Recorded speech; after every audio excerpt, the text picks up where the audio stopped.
Times cover किया हुआ, और वो है Lumax auto technologies limited. Lumax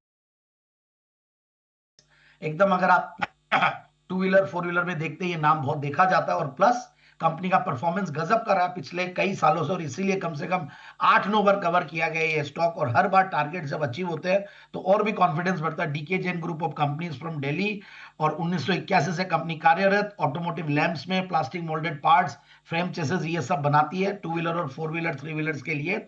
अलग अलग ग्लोबल प्लेयर्स के साथ पार्टनरशिप भी है कंपनी की, बहुत बड़ा मार्केट शेयर इनफैक्ट इनका गियर शिफ्टर्स और इंटरनल इंटीरियर सॉल्यूशंस में है। फिर मैं देख रहा था इनकी मैनेजमेंट टीम भी बहुत ही स्ट्रांग मैनेजमेंट टीम है, और स्ट्रांग क्रेडिट रेटिंग्स है, और स्ट्रांग नंबर्स है, और कुछ ये लोग ग्रीन में भी जा रहे हैं। तो ओवरऑल मतलब 19-20 का return on capital employed, return on equity 20% का, पिछले 3 साल में प्रॉफिट की कैगर 36%, सेल्स की कैगर 34%। जून क्वार्टर का सितंबर क्वार्टर का रिजल्ट अभी आना बाकी है, तो इसलिए मैं बोलूंगा कि परहेज रख के ही खरीदारी करें, बट यस खरीदारी कर सकते हैं क्योंकि रिजल्ट्स अच्छे आने चाहिए। जिस तरीके के मंथली आंकड़े आए हैं टू व्हीलर्स फोर व्हीलर्स के, तो बढ़िया ही आने चाहिए। 42 करोड़ का पैट था जून 2024 में, उसके सामने 54 करोड़ का पैट।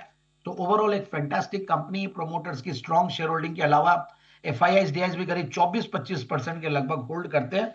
सो आई फील कि स्टॉक को बिल्कुल इन लेवल्स पे लिया जा सकता है, और 1370 1430 के टारगेट के लिए।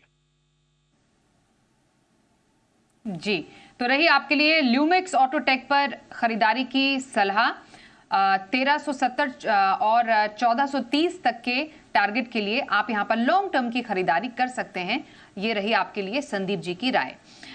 हैदराबाद से सतीश सक्सेना हमारे पहले कॉलर फोन लाइन पर जुड़ चुके हैं। नमस्कार सर, पूछिए सवाल।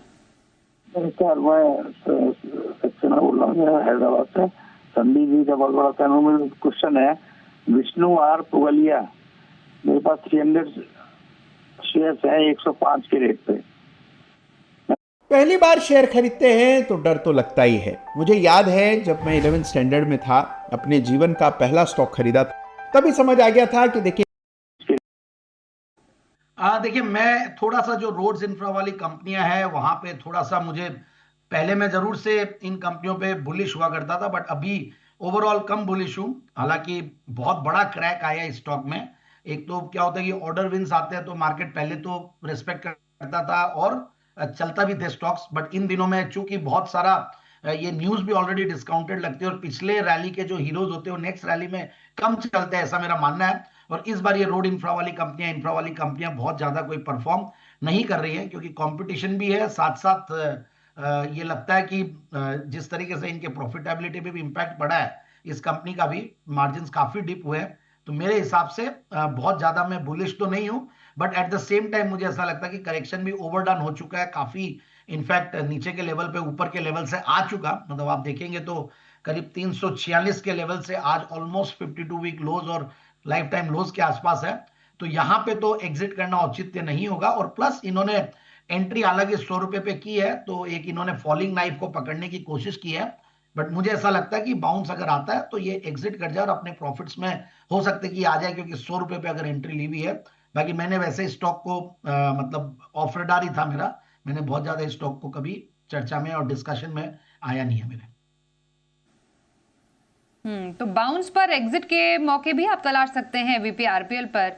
ये कुछ स्ट्रैटेजी आपके लिए सजेस्ट करें संदीप जी। दिल्ली से भाविक जी से बात कर लेते हैं। नमस्कार सर, पूछिए।